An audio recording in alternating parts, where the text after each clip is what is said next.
These Israelites, the children of Israel, were promised a holy land. What is this holy land? Al-Ard al-Muqaddasa. Musa alayhi salam told them that Allah subhanahu wa ta'ala has written for you the holy land, meaning Al-Aqsa in Jerusalem, from the time when he saved them from, bi'idhnillah, from Fir'aun. And he said to them, let's walk there. Cutting the story short, it's also in the Quran. When they reached the Holy Land, they sat down on the ground and they said to Moses and Aaron, to Harun alayhi salam and Musa, idhaba, go you both, wa rabbukuma, and with your Lord, faqatila, you go and fight. Innaha huna qa'idun, we are going to stay sitting here. In another verse they said, oh Musa, in there are giant people, we can't beat them, we're just farmers and stuff. We're not going to go in there until they get out. And so the story goes that Allah subhanahu wa ta'ala forbid them from entering it, and they ended up for 40 years in exile in the lost land.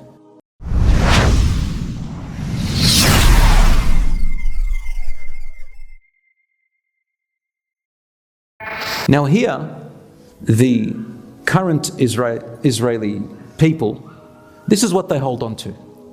They hold on to what? Everything around why they're in there, everything has got to do with their religious belief. And they're imposing their scriptures and their religious faith and beliefs on everyone else. And they're telling us, this is our land that was promised by God. We are the Jewish nation of the patriarch Abraham, whom God chose. That's it. Everything else doesn't matter. Everything else that happens, the killing, the uprooting, the exiling, the banishing, the oppression, they think that they have the right so long as God has promised them that. And what they fail to mention is that it was conditional. Allah does not just give a land to a people because something about them is better than anyone else, just for the mere fact that they were born from a particular bloodline. What kind of a God is that? Heck, He chooses a particular people from a particular bloodline and then says to them, this is your land forever and ever, and no one else is allowed to touch it. That's it. You can do whatever you want, even if it means bloodshed, even if it means killing, even if it means unjustly, even if it means going against your own Torah, against even killing your own prophets and messengers. They know that in the Old Testament and New Testament, it talks about how they killed their own prophets. They killed Yahya, who is John. They also tried to kill who? Jesus Christ, Isa alayhi salam, Isa al-Masih, the Messiah. We all know the story, and that's when they split into Jews and Christians. The reason I'm saying is that they know, and the Quran tells us, that the children of Israel always complained. It took them a long time to listen to their prophets, and Allah subhanahu wa ta'ala kept choosing from them again and again prophets and messengers. And it is true. Allah subhanahu wa ta'ala does say in the Quran, وَإِذْ أَخَذَ اللَّهُ مِيثَاقَ بَنِي إِسْرَائِيلَ. And behold, when Allah took the covenant with the children of Israel. So there is a covenant. To do what? But to apply Allah subhanahu wa ta'ala's law and to rule. And Allah subhanahu wa ta'ala favored them in that way.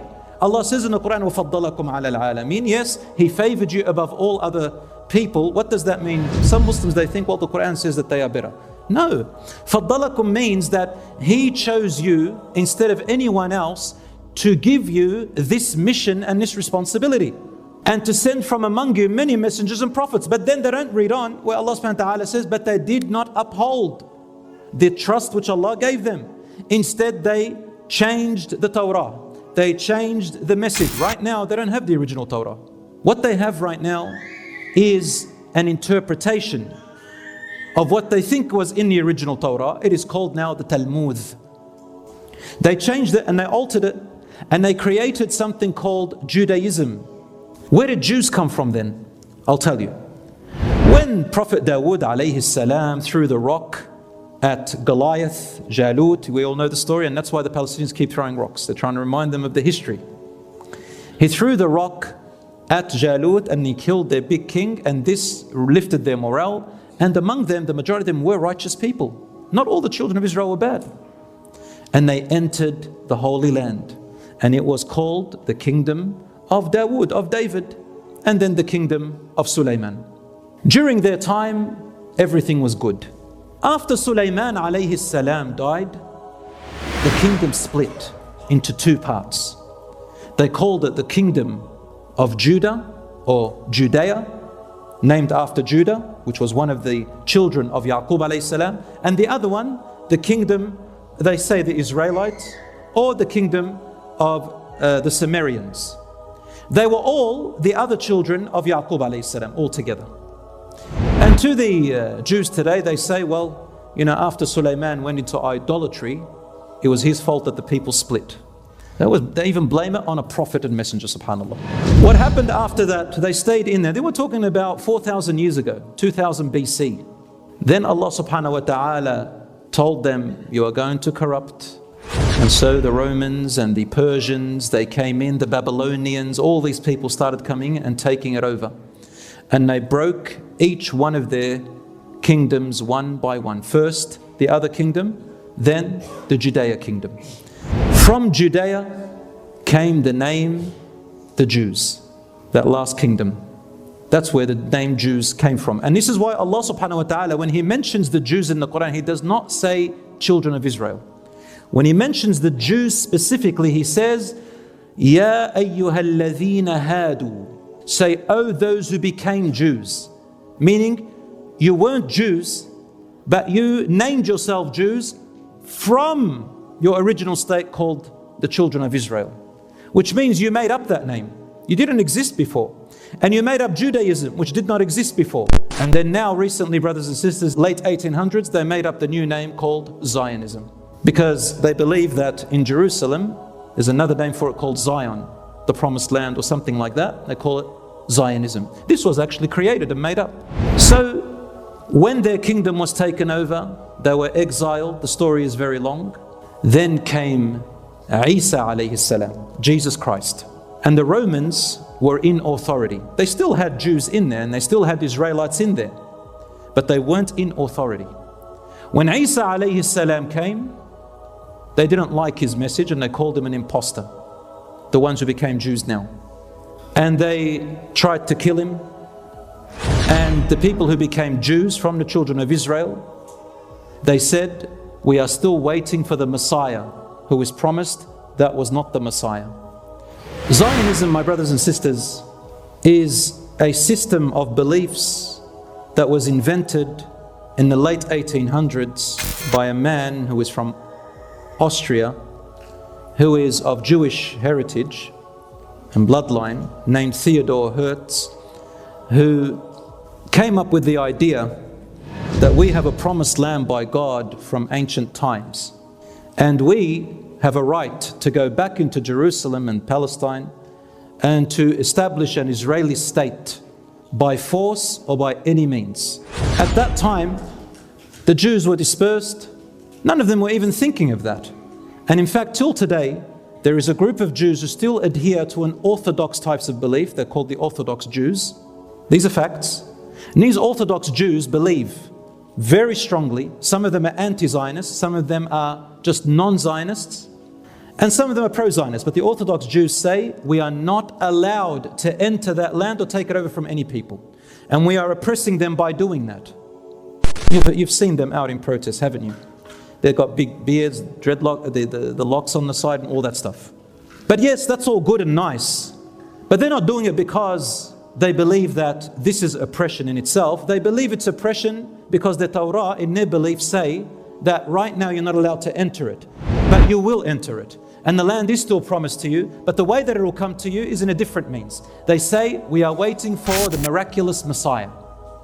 When He, the miraculous Messiah, comes, He will lead us into it and we will rebuild the temple and return back to that state. The Zionists, they believe otherwise. They say we need to go in and take it by force, and we need to establish the Israeli state, and when the Messiah comes, He comes, or whatever happens, happens.